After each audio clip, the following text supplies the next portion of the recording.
Alrighty, everyone, welcome back. It is Dreaded D, the infamous pirate captain protecting T-Fuel Island. Today we're going to be going over the debt ceiling and how it relates to cryptocurrency. First off the bat, this is not financial advice. Please do your own research. This is merely just my opinion. Please, please, please do your own research. Alright, let's get into this thing now. The debt ceiling. Everyone's talking about the debt ceiling right now. It's what's happening in financial markets and needs to be discussed how this relates to crypto.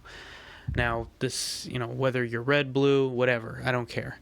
It's about understanding the fundamental basis and how that applies to finance and how that applies to our crypto markets and how we should proceed depending upon certain actions that are taken. That's basically how I look at things. And currently, if we look at the structure of how things have been set up with the debt ceiling, we have until, October 18th, they're talking about an extension. It is what, if America defaults on its debt, we fall into recession, huge issues with, markets. 15 trillion could be wiped off the stock market of assets that people have been pushed out onto the risk curve in their Roth IRAs, into the retirement funds because of the fact that they can't get yield from the other traditional assets that are supposed to protect them. So with all these people forced out onto the risk curve, people are very much exposed to a situation like this, and you could see very, very, very hard times on the horizon if that occurs. So defaulting on the debt really isn't a great option, let's say. But is raising the debt ceiling a good option? I don't think it's a good option. I just think it's the lesser of two evils in a situation. But, it's the economy's kind of like a drug addict, as this has been said many times by other people. '08, we keep feeding stimulus, keep MMT, and we never actually allow the economy to take some pain. And just like a drug addict, it needs to go into recovery. You can't keep giving, letting them go to the methadone clinic and getting these blockers. You have to, to actually become recovered, you have to take some pain. And unfortunately, we've stretched ourselves out so far that the remission period could be years, to recover from something like that. So in the terms of kicking the can down the road, yeah, raising the debt ceiling could, slow that recession process or the process of us having a downturn. But it's like doing the more of what we've been doing, but at an accelerated rate. You may see more inflation over time. They say, national debt rising isn't a big deal as long as inflation's under control. Well, inflation really, to me, isn't under control. So raising debt doesn't seem like an ideal situation either. And from both sides of the party, we have political action that's going on that isn't in the best interest of the American people. It's in the best interest of elections. So what we have right now is we have a Democrat majority they have the White House, they have the Senate, and they have Congress.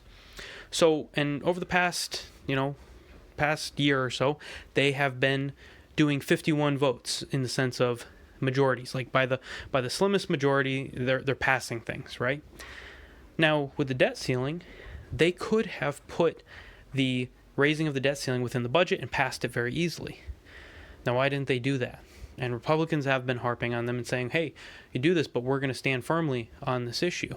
And they want it to be bipartisan because if you look towards elections, 2 years, 3 years down the road, they don't want to take the full front of that blame for the consequences of doing so, the inflation and all the stuff that could potentially occur. They want to make it a bipartisan issue, so decided upon between two parties. And what we basically see is two parties basically in cars, playing chicken with each other, going head on at each other and seeing who's going to swerve first. It's basically what's happening between these two parties right now. And it's a dangerous game. And, from American people perspective, it's not helping them by any means. If anything, if the Democrats have the majority, they should have just done it in the budget. And at the same time, what Republicans are doing, they're holding strong because they want ammo for the next election. That's the reality of the game.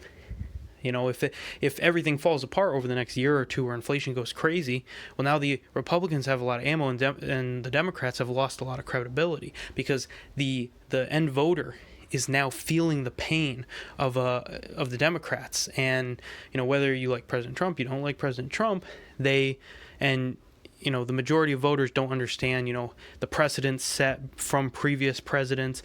All they know is the current pain that they're feeling right now. And because of that, they will look at the Democratic Party in a different light.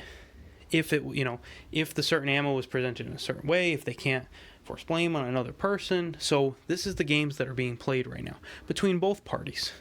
It's a dangerous game because it's playing with people's money. So if they do raise the debt ceiling, to me, I see hard capped assets doing very well.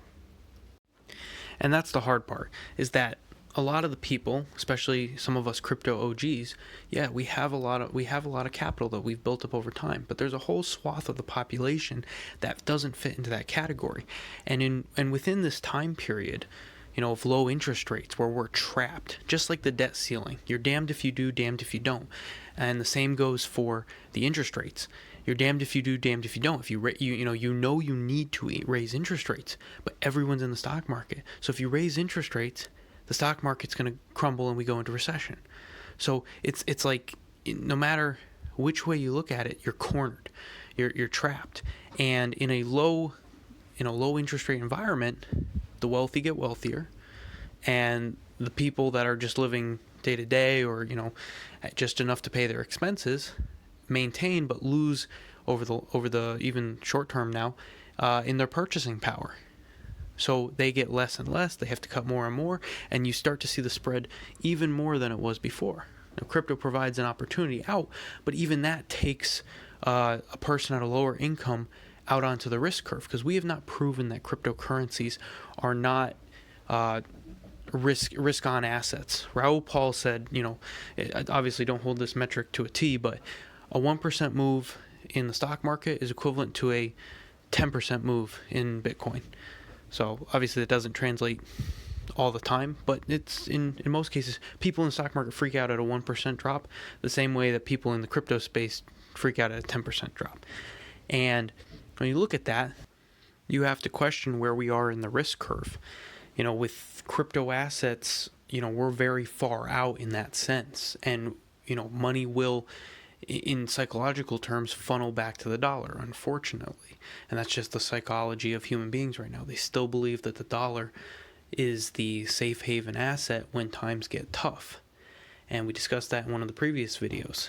Until that psychological hold breaks and the Bitcoin narrative and the understanding of hard capped assets reaches the swaths of multiple populations across the globe, we may see that in the future. But as it stands right now, crypto as an asset class is way out on the risk curve. So if things do go bad, we will expect a large drawdown in that kind of situation, because people are going to be trying to cover the assets on the other side of the table with the riskier assets, and then funneling their way back to safety, basically, even though that safety may be a false reality. That's just the way the game has been. So we'll have to see with that, but that's how things have been. Now, getting back to the political sphere surrounding the crypto space, the Fed chair, Jerome Powell, said he's no intention of banning crypto. And just as a friendly reminder, I would like you to be aware that you must watch their actions rather than their words, because a lot of the times their words do not match their actions. We've seen this over and over and over again in the crypto space. JP Morgan was my first example of that as I was, developing and building in the crypto space in 2017. They said Bitcoin was a fraud, and then on the next day I was looking through and I saw that them and other financial institutions had placed buys after the previous dump. So, and just like China as well too, with their FUD, they've banned Bitcoin over and over and over again. And guess what? It's still here. So, always don't watch what they say, watch what they do. And there's always usually some kind of linkage between what they're saying and an action on the other side of the table. So, not always, but it's good to look at these contrarian indicators at some times. So, Why are they saying this? Why are they doing this? What's the actual action that's occurring on the back end side? And numbers you can look at. JP Morgan was a clear case of that, and that's when I started to get uber bullish on Bitcoin and realizing that there's doublespeak going on. This is exactly the kind of markets that I want to be involved in. Because when you have things like this, there's money to be made. So, obviously, again, not financial advice, but just be aware. Watch very closely at the actions of the people and not as much about the press releases that they do. Ripple case is a great example as well of that. We have regulatory agents who are saying things about assets, and then if you go back in my previous video, you show from the transcript, they have not determined from the SEC's perspective security or not security for those assets. So you have to question what they're actually doing. Well, I hope everyone has enjoyed listening to this one. I know it's not as coin focused in this episode. I think, and I've been trying to test things and try new things with this podcast or video series going on here, and I think I'm going to maintain it as a podcast. And just too much time video editing. Things are moving so fast. My schedule's getting more and more hectic, and this is basically what I have time for now, but I want to keep producing content, and hopefully right after this video is uploaded, I'll be working on and getting into the next video and having that one be more coin focused and with information on different assets, where they're headed, what's going to be happening going into Q4. But this topic I really wanted to press on and get a baseline for and throw this into the video series. So hopefully it's been helpful.